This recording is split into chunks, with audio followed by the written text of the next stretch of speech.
नमस्कार माऊली. चला ज्ञानेश्वरीच्या सहवासात. ज्ञानेश्वरी अध्याय 6 मधील 105 ते 112 ओव्यांच्या सहवासात आपण जाऊया. ज्ञानोबारायांनी आपल्याला उघडपणे सांगितलंय की जर का सहजपणे आपल्याला साक्षात परब्रह्म ब्रह्मस्वरूप अशा सिद्ध योग्याचं सिद्ध साधकाचं स्मरण जरी झालं तरी त्याच्या ठिकाणी जे काही ब्रह्मानुभाव ब्रह्मैक्यामुळे निर्माण झालेले प्रगट झालेले गुण आहेत ते संपूर्ण आपल्या ठिकाणीही प्रगट होतात. अर्थात ही प्रक्रिया हळूहळू घडत असते. माऊली हो, ह्याचाच अर्थ असा की आपण जेव्हा जेव्हा ज्या ज्या वेळी ज्या ज्या प्रकारे आपापल्या आराध्य दैवतेचं स्मरण करतो त्यावेळी आपापल्या आराध्य दैवतेचं जे पूर्ण परब्रह्म स्वरूप आहे, या ठिकाणी मी आपापल्या आराध्य देवता म्हणतोय ते एवढ्यासाठीच की एखाद्याचा भाव गुरुदत्तात्रयांवर असेल तर एखाद्याचा विठ्ठलावर असेल तर एखाद्याचा देवीवर तर एखाद्याचा रामचंद्रांवर असेल. रूप वेगळी आहेत, आकार वेगळी आहेत, पण स्वरूप एका परब्रह्माचंच आहे. तर परब्रह्म स्वरूपाच्या ठिकाणी जे काही गुण आहेत, अनंत गुण आहेत, ते आपल्या ठिकाणीही ध्यानाद्वारे गुणवर्णनाद्वारे प्रगट व्हायला लागतात. आणि असे प्रगट होऊन त्या पूर्णतेला पोचलेले जे थोर सत्पुरुष आणि संत साधू मंडळी आहेत, त्यांचं सुद्धा जेव्हा स्मरण आपण करतो, गुणवर्णन करतो, त्यावेळी ते स्मरण आणि गुणवर्णन सुद्धा हे साक्षात परब्रह्माचंच असतं. हे ज्ञानोबारायांनी आपल्याला दाखवलं. आता पुढे ते म्हणतात, पुढती अस्तवेना ऐसे जया पाहले अद्वैत दिवसे, मग आपण पांची आपण असे अखंडित. कधीही अस्तवेना म्हणजे कधीही ज्याचा अस्त होत नाही. सूर्योदय आणि सूर्यास्त या घटना आपल्याला बघायला मिळतात, पण मूळतः सूर्यनारायणांपाशी ना सूर्योदय ना सूर्यास्त. अशाच प्रकारे ज्याच्या ठिकाणी ना उदय ना अस्त तर एक अखंड अवस्था आहे, ती अखंड अवस्था म्हणजेच अद्वैत. तर असा अद्वैत रूपाचा प्रकाश ज्याच्या ठिकाणी झालेला आहे, अर्थात ज्याला आपल्या स्वतःच्याच ठिकाणी आपल्या संपूर्ण आत्मतत्वाचं दर्शन होत, ब्रह्मैक्य घडत, आपल्या आराध्य देवतेशी एक रूप होत, ज्याला आपल्या स्वतःपाशीच आपण आणि आपलं दैवत हे एकच आहे, एक रूप झालेलं आहे असा बोध होतो. त्याला मग आपल्या स्वतःच्या ठिकाणी सुद्धा आपण वेगळे आणि परब्रह्म वेगळं असा भेदभाव राहत नाही. तो आपल्या ठिकाणी एक रूपाने एकत्वाचाच अनुभव घेत राहतो. ही फार उच्च अवस्था ज्ञानोबाराय सांगतायत. या अवस्थेपर्यंत साधनेच्या साह्याने, उपासनेच्या साह्याने आपली वाटचाल होते. हेच तर आपल्या सर्वांचं ध्येय आहे. ऐसिया दृष्टी जो विवेकी, पार्था तो एकाकी सहजे अपरिग्रही, जे तिही लोकी तोची म्हणवणे. अशा या सिद्ध साधकाचं, अशा या योगाचं, ब्रह्मस्वरूप झालेल्या महात्म्याचं गुणवर्णन करताना ज्ञानोबाराय म्हणतात, ऐसिया दृष्टी जो विवेकी. असा विवेक बोध ज्याच्या दृष्टीमध्ये आहे, म्हणजे सर्वत्र एक आत्मा रामच व्यापलेला आहे. अशी ज्ञानदृष्टी ज्याला प्राप्त झालेली आहे, पार्था तो एकाकी. श्रीकृष्ण अर्जुनाला म्हणतात, पार्था तो एकाकी. पार्था तो स्वतःपाशी दिसतो, एकटाच दिसतो. पण तो एकटा कुठल्याही प्रकारे श्रम घेऊन, मनाची ओढाताण करून, इंद्रियांचा निरोध करून, कुठल्याही प्रकारे बळजबरीने तो एकटा पडलेला नसतो, तर एकटेपणानेच सर्व गोष्टीचा अनुभव घेणं, कारण स्वतःपाशीच सगळ्या गोष्टी आहेत हा ज्ञानबोध झालेला असल्यामुळे तो एकटा नसतोच, तर तो संपूर्ण असतो. त्याचं एकटेपण हे व्यापकत्वामध्ये कधीच समरस झालेलं असतं. आणि म्हणून सहजे अपरिग्रही जे तिही लोकी तोची म्हणवनी. आणि त्यामुळेच त्याला कुठल्याही गोष्टीचा संग्रह करण्याची आवश्यकता नसते. माऊली हो, हा विषय जरा समजून घेण्याचा आहे.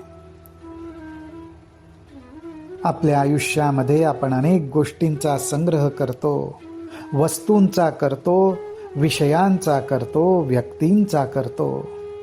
पण हा संग्रह कशासाठी असतो? तर आपल्या अपेक्षांची पूर्तता करण्यासाठी. आपल्या आशा आकांक्षा पूर्ण करण्यासाठी, आपल्या महत्वाकांक्षा पूर्ण करण्यासाठी. एवढंच नाही तर आपल्या अहंकारालाही खुश करण्यासाठी. पण आज ज्याला हे अनुभवायला आलं की अरे माझं मूळ स्वरूप हे आत्मस्वरूप आहे, माझ्या ठिकाणी जे चैतन्य नांदतंय तेच माझं खरं स्वरूप आहे, आणि हे जाणल्यामुळेच ते जाणता जाणता तो त्याच्या ठिकाणीच रमतो, म्हणजेच त्या आत्मस्वरूपापाशीच रमतो. त्याला मग मुद्दामून कुठल्याही गोष्टींचा संग्रह करण्याची आवश्यकताच राहत नाही. तो सहजपणे अपरिग्रही होतो. आणि ही साधीसुधी चिन्ह नाहीत. ज्ञानोबाराय म्हणतात, ऐसिये असाधारणे निष्पन्नाची लक्षणे आपुलेनी बहुवसपणे श्रीकृष्ण म्हणे. ज्ञानोबाराय म्हणतायत ही अशी लक्षणं श्रीकृष्ण सांगतायत, स्वतः श्रीकृष्ण सांगतायत. आणि का सांगतायत? आपुलेनी बहुवसपणे. कारण अहो ज्यांच्या पाशी ही सर्व लक्षणं साक्षात नांदतात तोच तर ती सांगू शकणार. म्हणूनच श्रीकृष्ण ही लक्षणं सांगतायत की अशी ही असाधारण लक्षणं, विशेष लक्षणं ह्या योग्यापाशी, या ज्ञानापाशी, ज्ञानी पुरुषापाशी, सिद्ध साधकापाशी दिसतात.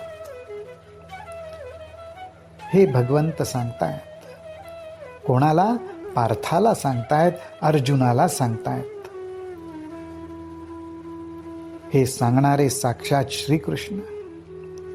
ज्ञानोबाराय म्हणतात, जो ज्ञानी यांचा बापू, देखणे यांचे दिठीचा दीपू, जया दादुलयाचा संकल्पू विश्वरची.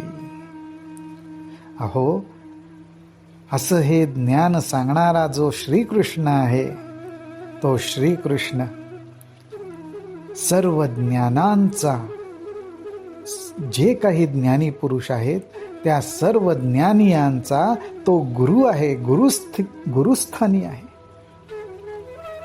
आपण आपल्या डोळ्यांच्या साह्याने बघू शकतो, पण त्या डोळ्यांमध्ये जर दृष्टी असेल तरच आपण बघू शकतो, आणि त्या दृष्टीला सुद्धा तेजाचं सहाय्य असेल तरच ती दृष्टी डोळ्यांच्या माध्यमातून बघू शकते. अशा ह्या दृष्टीला जो प्रकाश देणारा दिठीचा दीपू, जो प्रकाश देणारा दिवा आहे तो श्रीकृष्ण. असा हा श्रीकृष्ण नुसता आपल्या संकल्पाने या विश्वाची रचना करत असतो. माऊलींनी आपल्याला सांगितलं की सिद्ध पुरुषांच्या, भक्तांच्या, परमेश्वराच्या गुणवर्णनात राहायला पाहिजे. आज ज्ञानोबाराय सुद्धा हे गुणवर्णनच आपल्या समोर करतायत. प्रणवाचिये पेठे जाहले शब्द ब्रह्म माजिठे ते जयाचिये यशा धाकुटे वेढू न पुरे. अहो बाजारपेठ आहे, पेठ आहे. कुठली बाजारपेठ आहे? प्रणवाची आहे, ओंकाराची आहे. जो ओंकार सर्व शब्द सृष्टीला प्रगट करतो. त्या ओंकाराच्या बाजारपेठेत शब्द आणि अक्षर रूपी वस्त्रच बघायला मिळतात. पण ही शब्द आणि अक्षर रूपी अर्थात शब्द ब्रह्मरूपी वस्त्र, ही शब्द ब्रह्मरूपी वस्त्र ज्याला वेढू शकत नाहीत. आपण आपल्या शरीराला अनेक प्रकारच्या वस्त्रांनी झाकतो. रंगी बेरंगी उठून दिसणाऱ्या, खुलून दिसणाऱ्या, ज्याच्यात वस्त्रांचं रूप, आपलं रूप, दोन्ही रूप खुलून दिसतील अशा वस्त्रांचं आपण परिधान करतो. पण अशा वस्त्रांनी सुद्धा ज्याला झाकता येत नाही, माऊलींनी इथं उदाहरण घेतलंय ओंकार रूपी बाजारपेठेत मिळणाऱ्या शब्द ब्रह्मरूपी वस्त्रांनी सुद्धा ज्याला झाकता येत नाही. प्रणवाचिये पेठे जाहले शब्द ब्रह्म माजिठे ते जयाचिये यशा धाकुटे वेढू न पुरे. अहो अशा या संपूर्ण भगवंताचं वर्णन सुद्धा, गुणवर्णन, त्याच्या यशाचं वर्णन करण्यात सुद्धा जे धाकटं म्हणजे कमी पडतं असं हे शब्द ब्रह्म, असं हे परब्रह्म कसं आहे तर जयाचे नि अंगिके तेजे आओ रवी शशीचिये वणिजे म्हणूनी जग हे वेसजे वीण असे तया. अहो आपल्याला असं दिसतं की आकाशात प्रगट होणारे सूर्य आणि चंद्र, त्यांचा प्रकाश या सृष्टीला मिळतो खरं आहे. परंतु या सूर्याला आणि चंद्राला प्रकाशित करणारा कोण तर तो साक्षात परमात्मा. आणि ते सुद्धा त्याच्या अंगाच्या ठिकाणी, त्याच्या अंगाच्या ठिकाणी, परब्रह्माच्या ठिकाणी जे तेज तत्व आहे त्या तेजापासून सूर्य आणि चंद्रांना प्रकाश मिळतो. त्या प्रकाशाच्या बळावरती ते सृष्टीला प्रकाश देतात. म्हणजेच याचा अर्थ असा की चंद्र आणि सूर्याच्या प्रकाशावर ही सृष्टी जगताना दिसते, व्यवहार करताना दिसते. परंतु मूळतः या परब्रह्माच्या ठिकाणी जे तेज आहे त्या तेजाच्या असण्यामुळेच ही सृष्टी आहे. अन्यथा हे जग प्रकाशहीन आहे. परब्रह्माच्या तेजा वाचून हे जग जीवनहीन आहे.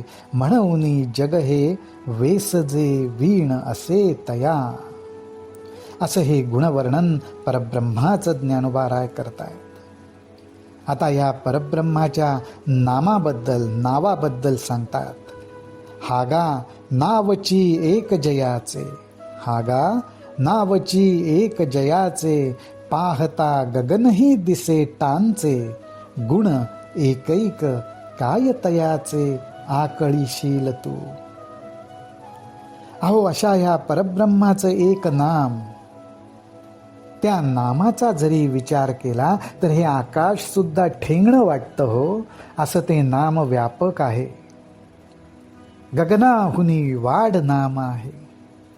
या नामाच्या ठिकाणी आपलं मन, बुद्धी, चित्त, अंतःकरण जसं स्थिर होतं, या नामाची व्यापकता आणि आत्मस्वरूपाची व्यापकता सारखीच असल्याचं साधकाला अनुभवायला येतं.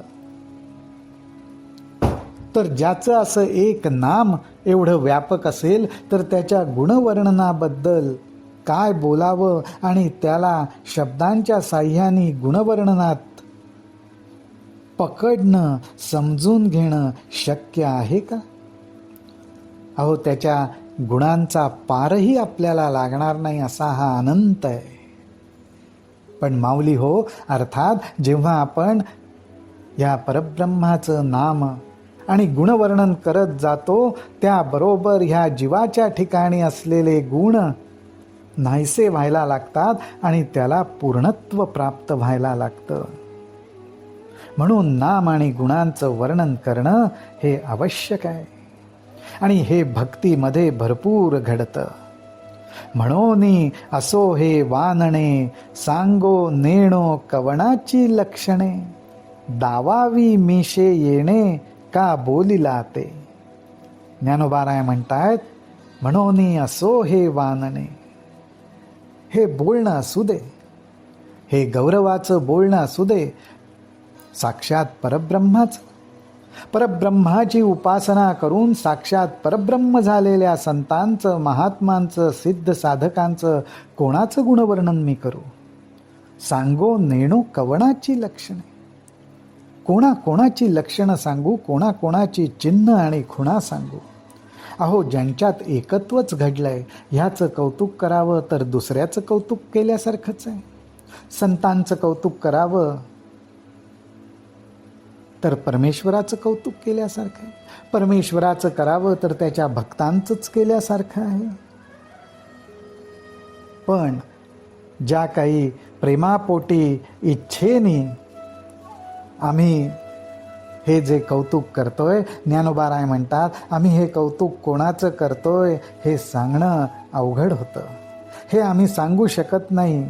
अर्थात ज्ञानोबारायांना म्हणायचंय की आज ह्या गीतारूपी संवादात सुद्धा देव आणि भक्त आहे. तिथे मी श्रीकृष्णांचं कौतुक करतोय का भक्तरूपाने प्रगट झालेल्या अर्जुनाचं करतोय हेही मला कळत नाहीये. कारण अर्जुनाच्या ठिकाणी सुद्धा हे सगळे गुण प्रगट झालेले दिसत आहेत. ते कसे, त्यातलं रहस्य काय आहे हे माऊली आपल्याला पुढच्या ओव्यांमध्ये सांगतील. रामकृष्ण हरी, रामकृष्ण हरी, रामकृष्ण हरी.